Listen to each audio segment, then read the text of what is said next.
Saudaraku, arus transportasi dari Blangkejoren Kabupaten Kayeluas tujuan Rikit Gaib dan Takengon sempat lumpuh total setelah tertimbun material banjir kiriman. Banjir di kawasan Tunggal, Kecamatan Rikit Gaib, Kabupaten Kayeluas diakibatkan karena hujan deras. Informasi yang dihimpun tribungai.com pada Minggu 30 Oktober 2022, banjir kiriman yang terjadi di lintasan Blangkejoren Rikit Gaib dan Takengon sempat menyebabkan arus transportasi lumpuh total. Beberapa jam pada Sabtu 29 Oktober 2022 sekitar pukul 18.30 waktu Indonesia Barat.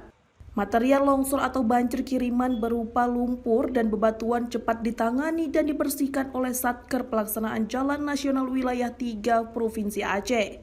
Satker tersebut adalah penanggung jawab ruas jalan Blangkejoren Takengon, batas Ise-Ise, Kecamatan Pantan Cuaca, dan ruas jalan Blangkejoren Kutacane, Rumah Bundar, Kecamatan Putri Betung.